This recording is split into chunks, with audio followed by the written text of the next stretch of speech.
Frères et sœurs, Dieu vous bénisse abondamment. Nous voici encore aujourd'hui où nous parlons d'un sujet très délicat et qui est vital pour tout un chacun de nous, surtout nous qui croyons en Jésus-Christ. Nous sommes au point avec vous de comprendre une vérité que nous sommes censés de la maîtriser afin de rester en train de bénéficier la mort et la résurrection du Fils de Dieu, notre Seigneur et Sauveur Jésus-Christ. Je suis dans le livre d'Apocalypse où le sujet que je suis au point de parler avec vous est simplement intitulé Apocalypse chapitre 3 verset 20. Apocalypse chapitre 3 verset 20, la Bible nous dit que Jésus ou le Seigneur s'adressant à l'église de Laodicée, il dit, voici je suis à la porte et je frappe. Si quelqu'un entend la voix ou ma voix, ouvre la porte, j'entrerai, je mangerai avec lui et lui avec moi. Jésus-Christ à la porte.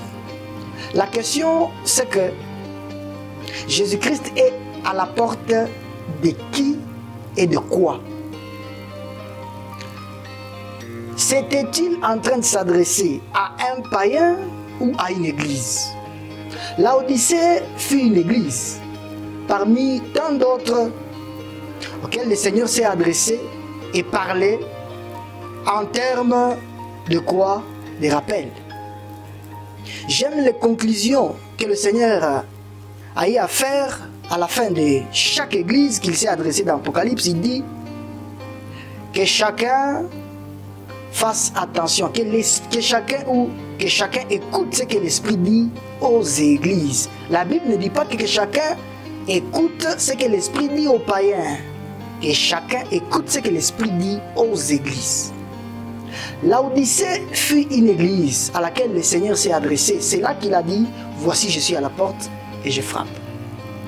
Nous devons savoir, le Seigneur s'était-il adressé à une église ou à un païen? Le problème est que ce passage est beaucoup plus d'actualité qu'aux païens. Mais nous oublions que le Seigneur ne s'adressait pas aux païens. Il s'adressait aux églises. C'est-à-dire des gens qui avaient déjà cru en lui. L'église est appelée le corps du Christ. C'est-à-dire des gens qui ont cru en Jésus. C'est à eux que le Seigneur était en train de s'adresser pour dire, je suis à la porte et je frappe. Vous savez, le problème c'était quoi? C'est-à-dire qu'il y a deux églises qui ont mis Jésus dehors. Et le Seigneur est à la porte, il est en train de frapper pour entrer et manger avec les églises. Alors, la Bible dit que le Seigneur est à la porte des églises. Vous savez, il y a des églises qui ont déjà mis Jésus dehors. Et le Seigneur est à la porte, il est en train de frapper. Si les églises ouvrent, Jésus-Christ entrera et il continuera à manger avec eux. Alors, mon frère, ma soeur, chers serviteurs et servantes de Dieu, la simple des questions que nous devons nous poser est celle de savoir, Jésus-Christ est-il dans nos églises ou est-il dehors en train de frapper? Jésus-Christ est à la porte de toute église où on ne parle pas de lui, mais on glorifie les démons. Jésus-Christ est à la porte de toute église où on parle moins de lui, mais on parle plus du diable, on parle plus des hommes. Vous savez, il y a des églises où Jésus-Christ est dehors, c'est les hommes qui sont dans l'église et ils sont les propriétaires de ces églises. Jésus-Christ est à la porte en train de frapper à ton église, chers serviteurs et servantes de Dieu. Il est en train de frapper parce qu'il veut manger avec vous dans cette église. Parce que la nourriture des brebis, c'est Jésus-Christ. Mais la nourriture de loup, c'est tout ce qui ne concerne pas Jésus-Christ. Vous savez, il y a des gens, comme j'aime le dire, il y a des gens dans nos églises qui n'aiment pas, ils n'aiment absolument pas entendre parler de Jésus. Quand on parle de Jésus-Christ, ils disent non, nous sommes fatigués. Nous sommes fatigués de la longueur de vos prédications. Nous voulons voir la puissance de Dieu. Or, l'apôtre Paul a dit que la puissance de Dieu, c'est d'annoncer l'évangile de la croix. C'est d'annoncer la puissance de Dieu. C'est d'annoncer l'œuvre de la croix. C'est ça la puissance de Dieu pour le salut de quiconque croit. Aimables frères et sœurs, chers serviteurs de Dieu, chers servantes de Dieu, nous faisons l'œuvre de Dieu, gloire au Seigneur. Mais sommes-nous en train de recevoir Jésus à la porte, en train de frapper, ou est-il dans l'église? Jésus-Christ est dans cette église où on enseigne aux gens l'œuvre de la croix. Où on glorifie ce qu'il a fait pour nous à la croix. Où on dit aux gens que ce qu'il a fait suffit, il n'y a pas à ajouter. Nous devons que croire en ce qu'il a fait. Frères et sœurs, Jésus-Christ est à la porte. Il est à la porte des ministères apostoliques. Il est à la porte des ministères évangéliques, des ministères pastoraux. Il est à la porte des ministères prophétiques. Il est à la porte des ministères doctoraux, en train de frapper. Et celui-là qui ouvre la porte, c'est celui-là qui accepte à ce que Jésus-Christ prenne le devant et que le nom de la personne, le nom de l'œuvre du diable ou la gloire de l'œuvre du diable soit mise dehors, soit mis dehors, voilà j'y arrive, et que le nom de Jésus-Christ seul soit glorifié. Le problème est qu'aujourd'hui, nos ministères font en sorte que les gens qui viennent suivre Jésus soient en train de nous recevoir nous au lieu de recevoir Jésus. Soient en train de nous voir nous au lieu de voir Jésus. Cela est arrivé avec un fils de David.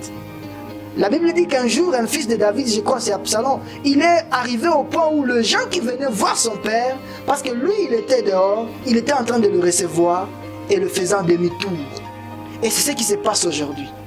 Où les gens ne trouvent plus du plaisir de donner gloire à Jésus. Même quand nous sommes en train de le faire au nom de Jésus, mais nous-mêmes nous savons que les gens, ils prennent ils reçoivent ou ils sont en train de nous donner nous la gloire, au lieu de donner la gloire à Jésus. Donner la gloire à Jésus, c'est de laisser à ce que Jésus-Christ soit prêché à nos chairs, à l'altar. Que Jésus-Christ, que le membre puisse être vraiment conscient que quand j'étais parti à l'église, on m'a appris à faire confiance en Jésus, pas à faire confiance en mon pasteur, en mon homme de Dieu. Surtout avec ces passages qui arrivent où dans l'Ancien Testament, dans le livre des Chroniques, la Bible est en train de dire faites confiance en ses serviteurs ou faites confiance voilà, en ses serviteurs et vous prospérerez.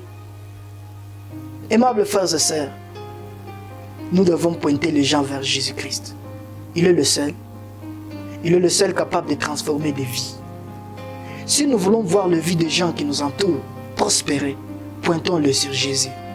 Il est le seul capable de changer leur vie. Il est le seul sauveur de leurs âmes. Et il est le seul gardien de leur vie, capable de les enlever des griffes du diable. Ne comprenons pas les choses mal. Jésus-Christ est à la porte de nos ministères et il est en train de frapper. Si nous le laissons entrer, un jour, nous fêterons ensemble avec lui pour toujours au ciel. Si nous le laissons entrer dans nos vies, les gens qui nous suivent mangeront avec Jésus et ils seront toujours dans la joie. Quand on parle de manger, on parle de la fête. La vie chrétienne, c'est une vie de fête où chaque jour, à cause de ce que Jésus a fait, j'y reviens encore, à cause de ce que Jésus-Christ a fait, à cause de ce que lui seul a fait, les gens peuvent dire gloire à Dieu et fêter la joie du Saint-Esprit dans leur vie et fêter la joie de l'éternité dans leur vie. Il est le sujet de la fête. Mais les gens doivent avoir les yeux braqués sur lui et lui seul. Et pour que ces gens puissent parvenir à avoir les yeux braqués sur Jésus, ils doivent, j'y reviens encore, ils doivent avoir des dirigeants qui ont déjà laissé Jésus entrer dans leur ministère, Jésus prendre le devant de la scène et qu'il leur montre que Jésus-Christ est seul. Aimables frères et sœurs, c'est une grande responsabilité étant chrétien d'aller très loin dans la vie et de réussir avec Dieu en laissant Jésus prendre le devant de nos vies. Je crois que ce partage vous a béni, ou ce partage vous a béni. Je crois que votre vie n'a besoin que de lui et de lui seul, le Fils de Dieu qui a payé les prix. Dans la Bible, il y a des hommes et des femmes parce qu'ils l'ont rencontré. Il y a d'autres qui avaient leurs enfants qui étaient décédés, leur unique enfant, son unique enfant qui était décédé. Mais parce qu'il a fait route, dans cette route où il a rencontré le Seigneur, sa vie, sa famille n'était plus la même. Il y a des femmes qui étaient dévalorisées dans la société, mais parce qu'elles ont pris la résolution, croient qu'elles pouvaient tout perdre, mais parce qu'elles ont pris la résolution la décision ferme d'aller toucher Jésus, quelque chose s'est passé dans leur vie. Il y a des ministres de Dieu qui ont pris la résolution de ne parler que de Jésus-Christ seul dans la Bible. Aujourd'hui, nous parlons des siècles et des siècles. Il y a des femmes pécheresses, des femmes impudiques, des femmes adultères, des femmes putes, mais qui ont pris la résolution d'aller se plier aux pieds de Jésus-Christ. Leur histoire est restée des générations et des générations. Je crois que votre vie n'a besoin que du Fils de Dieu. Et vous verrez un grand changement. Et vous vivrez la gloire de Dieu. Il est le reflet de la gloire de Dieu. Que Dieu vous bénisse. Il est le chemin, la vérité et la vie. Personne ne vient auprès de lui et qu'il puisse se perdre. Que le Seigneur vous bénisse. Restez à l'écoute du Fils de Dieu et vous ne serez jamais déçus. Faites-lui confiance. Il est digne et capable de changer votre vie pour toujours. Quels que soient les problèmes, il est puissant pour transformer des problèmes en solutions. Et les yeux fixés sur lui et vous ne serez jamais déçus. Shalom et paix dans votre maison, paix dans votre vie et que la grâce de Dieu surabonde toute votre vie. Que Dieu vous bénisse.